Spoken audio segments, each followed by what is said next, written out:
Xo'sh. Murakkab retseptlarni qo'llagan vaqtimizda biz bevosita mana shu to'rtta terminga e'tibor berishimiz kerak bo'ladi. Ya'niki bu terminlarimiz asosiy dori vositamiz, ya'ni remedium bazis va asosan retseptda ishlatilishi mumkin bo'lgan, retseptda buyurilgan vaqtida bemorga asosiy dori vositasi hisoblanadi. Ya'ni aynan kasallikni o'zi uchun ishlatiladigan dori vositasi hisoblanadi.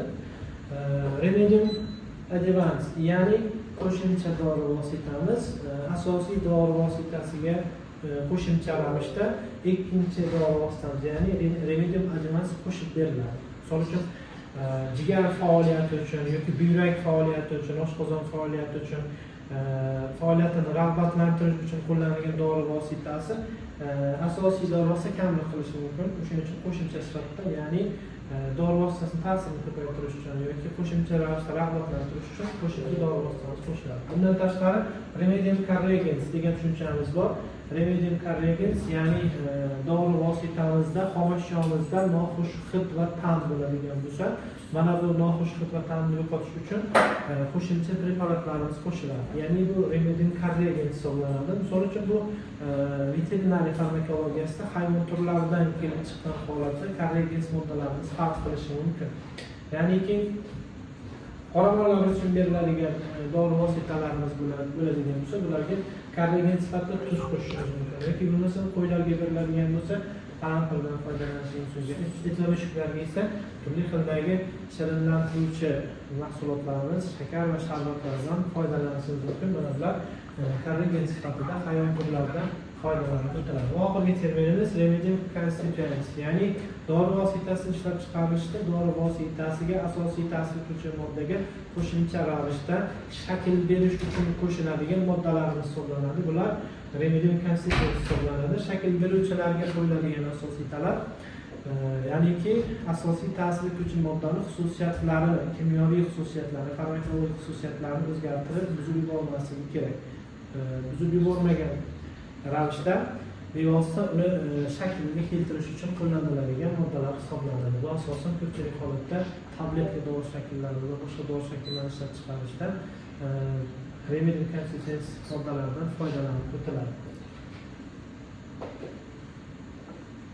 Xo'sh, retseptimizning 4-qismi, ya'ni subskriptio qismi hisoblanadi. Bu qismda asosan farmatsevtika davolash rasmiy farmatsevtika yozayotgan retsept vaqtida dori shaklimiz qanaqa shaklda bo'lishi kerak ekanligini ko'rsatuvchi va qanday dori shaklda ekanligini ko'rsatish uchun mana bu qismdan foydalanamiz.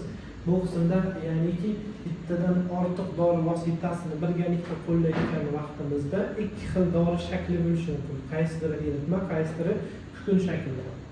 Ikkalasini qo'shganimizdan keyin, ya'ni missi aralashtirib, fiat hosil bo'lsin. Aralashtirganda nimadir hosil bo'lishi kerak degan ma'no kelib chiqadi, ya'ni missi fiat. Bu bevosita retseptda qisqartma holatda m va f harflarini qisqartmasi holatda yoziladi, ya'ni ma'nosi aralashtirib hosil bo'lsin. Ya'ni bittadan ortiq dori vositasini aralashtirganimizda ikkinchi shakl nima hosil bo'ladi va biz retseptda o'sha keyingi hosil bo'lgan shaklni keltirib yozib o'tishimiz kerak bo'ladi.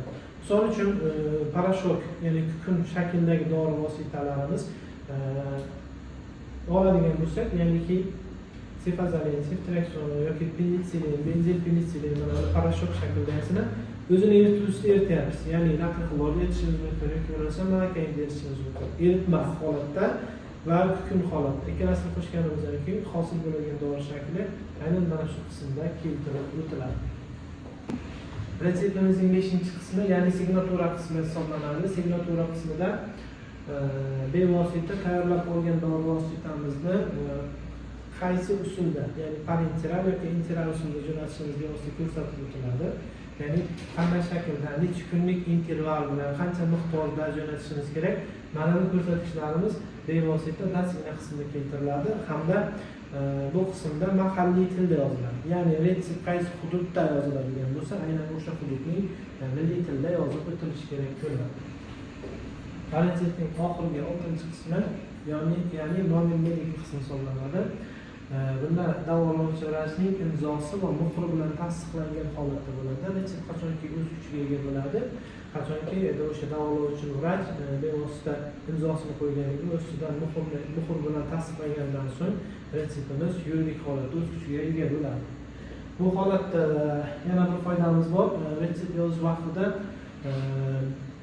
bitta blankani o'zida bir nechta retsept yozishimizga to'g'ri keladigan bo'lsa, bir retsept bilan ikkinchi retseptning orasini panjara belgisi bilan bevosita ajratib o'tamiz. Ya'ni birinchi retsept yoziladi, ikkinchi retsept yozishdan oldin panjara belgisi qo'yilib, undan so'ng ikkinchi retseptimiz keltirib o'tiladi. Retsept blankasining chekkasida 1-2 sm joy qoldiriladi. Buning uchun retseptda ishlatiladigan ayrim qisqartma so'zlarimiz uchun. Ya'ni keltirib o'tishimiz mumkin. Ya'ni sito tezda, statin o'sha vaqtimizda septisemi zudlik bilan antidotum zaharga qarshi degan retseptda ishlatiladigan ayrim qisqartma so'zlarimiz bor. Bu bevosita retseptning chekkasida, ya'ni 1-2 sm qoldirilgan qismda yozib o'tiladi.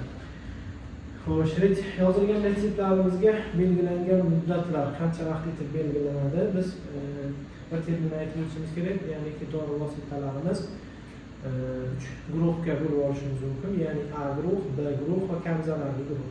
A guruhimizga asosan zaharli ta'sir etuvchi dori vositalarimiz, B guruhga kuchli ta'sir etuvchi, ya'ni markaziy nerv sistemasiga kuchli ta'sir etuvchi dori vositalarimiz, 3-guruhimiz retsept asosida beriladigan kam zararli guruh hisoblanadi.